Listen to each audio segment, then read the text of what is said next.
দোল পূর্ণিমা নিশি নির্মল আকাশ, ধীরে ধীরে বহিতেছে মলয় বাতাস। লক্ষ্মী দেবী বামে করি বসি নারায়ণ, কহিতেছে নানা কথা সুখে আলাপন।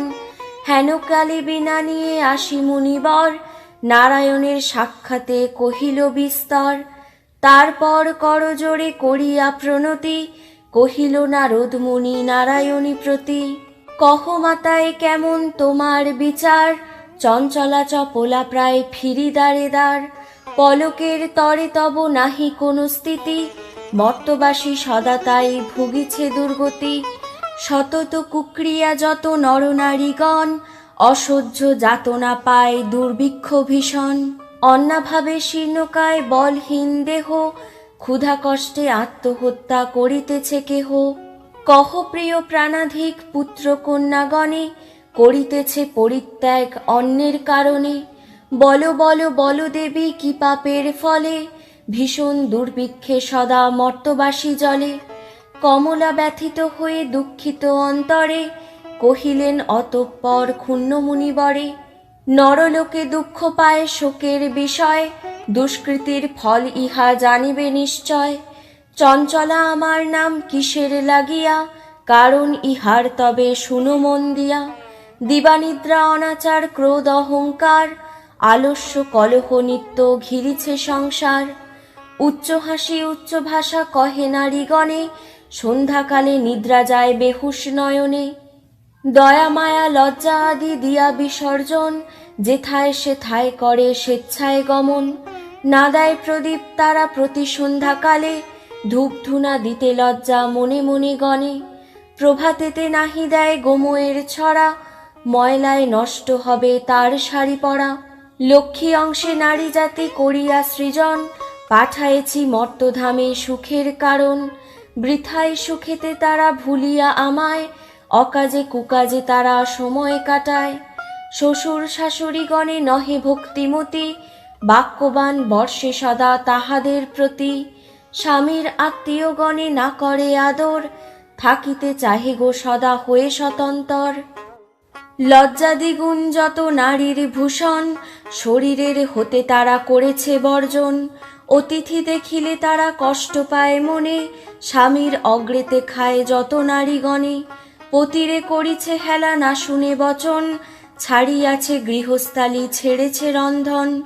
পুরুষের পরিহাসে কাটায় সময়, মিথ্যা ছাড়া সত্য কথা কভু নাহি কয়। সতত তাহারা মোরে জ্বালাতন করে, চপলার প্রায় তাই ফিরি দাঁড়ে দাঁড়ে। ঈর্ষাদেশ হিংসাপূর্ণ মানব হৃদয়, পরশ্রী কাতর চিত্ত কুটিলতাময়। দেবদ্বিজ ভক্তিহীন তুচ্ছ গুরুজন, সর্বদা আপন সুখ করে অন্বেষণ। রসনা তৃপ্তির জন্য অভক্ষ ভক্ষণ, তারই ফলে নানা ব্যাধি অকালে মরণ। যেই গৃহ এইরূপ পাপের আগার, অচলা হইয়া তথা থাকি কি প্রকার। বর্জিয়া এসব দোষ হলে সদাচারী, অচলা থাকিব সেথা দিবা বিভাবরী। এত শুনি মুনিবর বলে হৃষ্ট মনে, কি হলে প্রসন্না দেবী হবে নরগণে। ওহে দয়াময় তুমি না করিলে দয়া, পারে কি লোভিতে নর তব পদচ্ছায়া। সৃষ্টি স্থিতি প্রলয়ের তুমি অধিকারী, জগৎ প্রসূতি তুমি জগৎ ঈশ্বরী। কৃপা করি কর মাতা বিহিত বিধান, পরের লাগিয়া কাঁদে সদা মোর প্রাণ।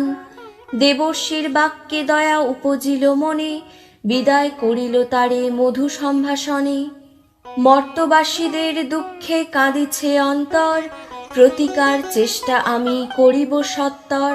মনেতে লক্ষ্মীর মূর্তি করিয়া চিন্তন, এক মনে ব্রত কথা করিবে শ্রবণ।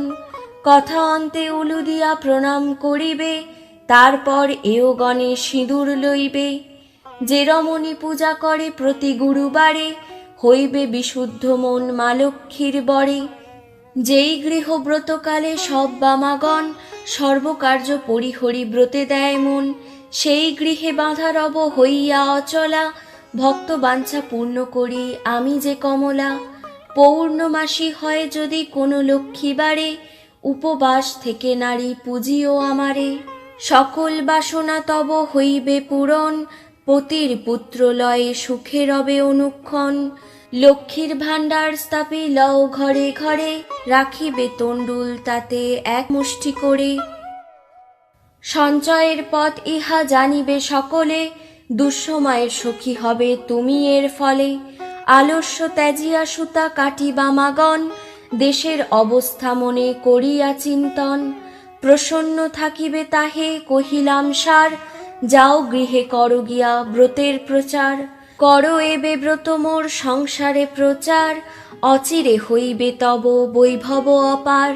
পুত্রবধূগণ বসে থাকিবে তোমার, পূর্বমত শান্তিময় হইবে সংসার। বলিতে বলিতে দেবী নিজ মূর্তি ধরি, দর্শন দিল তারে লক্ষ্মী কৃপা করি।